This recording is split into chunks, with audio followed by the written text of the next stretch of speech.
So let's say that you had some trouble with the C-spine range of motion or the neck range of motion. Now, obviously there's a lot of different ways that that could be challenging to you. We checked a whole bunch, it could be a lot of different reasons. And always talk to your healthcare provider before you do anything. I want to give you a shotgun approach that's going to help 75% of the people, 75% of the time. So what we're going to do is a release to the suboccipital muscles. So your suboccipital muscles are just kind of at your hairline. I know that's kind of tough to imagine on me, but I'll put my finger where it is / was.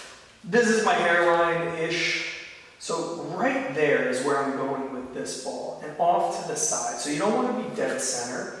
You want to start off to the side and work your way out. But I'm going to choose a spot right in the middle, right there. And it's pretty easy to do. I'm just going to lay down on the ground. And this is the most chill of all the releases. You're going to take this here, get it in there. Oh, it's so relaxing.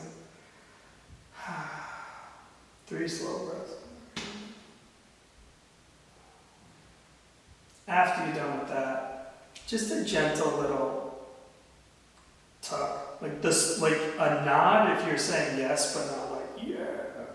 Just a little, doop, doop, doop, just to make it dynamic.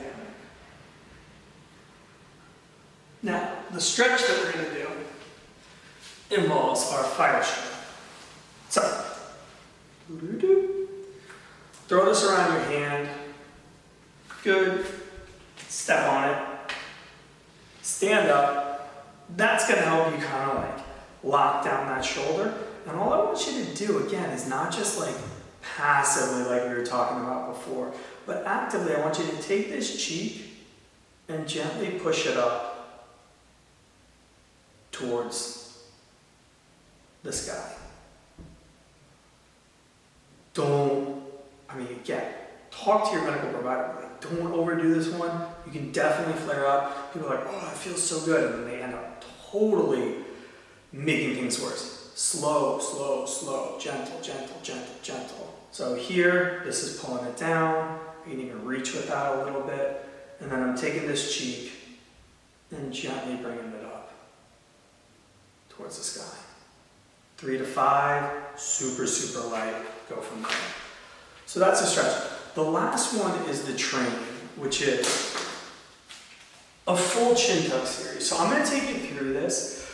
You'll be able to see what I'm doing. Know that my eyes are pinned to the sky the whole time because I want to get a little bit of eye motion that's out of my norm. So I'm going to lay down on my back. I'm going to take my finger right here. I'm going to gently tuck my chin towards my chest and slide the back of my head up the mat 5 times. 1, 2, 3. You get the point. On the 5th one, I'm going to hold it, and again, keeping my eyes fixed on a spot on the ceiling, I'm going to side bend, side bend, side bend, side bend. Side bending means that my head is moving in this plane of motion. It's not rotation. A lot of people get those mixed up. Pretend like if there was a mirror on the ceiling, I would want to see both of your eyes facing the ceiling the whole time, which if you rotate isn't going to happen. So again, 5 gentle chin tucks, hold the 5th one, side bend, side bend. That is a sliding of your head on the mat, not a rolling. But what we do next is a roll. So is rotation. So we're here, release the tuck, chill, whatever, retuck, and then again, eyes pinned on something in the ceiling. I'm going to rotate my head to the left, eyes are staying up towards the sky, but I'm keeping that chin tuck the whole time. If you feel like you just got a ton of range of motion, it means you lost your chin tuck. So again, nice tuck, spin, spin to the side, eyes spin to the sky. 5 of those each way. And that's the best way, again, if your medical provider says it's okay, to start to make progress with a lack of range of motion in your C-spine range of motion of your 8 foundations of movement.